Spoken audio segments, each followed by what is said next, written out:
Good morning বন্ধুরা, আবারও চলে এসেছি আমি গপ্পসপ্প চ্যানেলে আপনাদেরকে স্বাগত। আজকে যে সকালবেলা রান্না হচ্ছে আলু ভাজি, এটা দিয়ে রুটি খাওয়ার জন্য। পাট বাটা দিয়ে ডাল,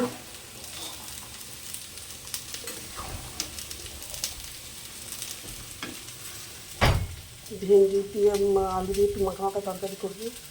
এটা হচ্ছে দুপুরের রেসিপি। মাছ রান্না করবো, এগুলো সব দুপুরে খাওয়ার জন্য হবে।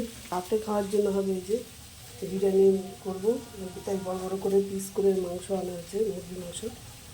আর এটা হচ্ছে এমনি রান্না করবো, এটা রাতের জন্য, যেহেতু আজকে 17ই মার্চ শর্মিষ্ঠার জন্মদিন, তাই কীভাবে কী করি সেইটা সবটাই আপনাদের সাথে শেয়ার করি।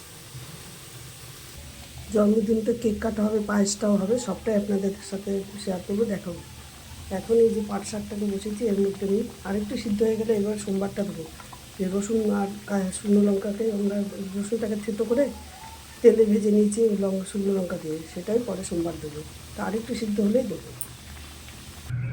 আমি সোমবারটা করে রেখেছি, এবার আমি সোমবারটা দিয়ে দেবো।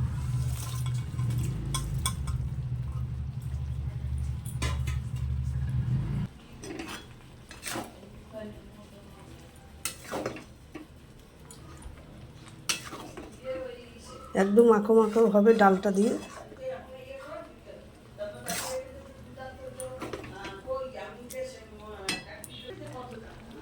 ডালটা আমার হয়ে গেছে পাট শাকের, আমি এখন নামিয়ে দিচ্ছি।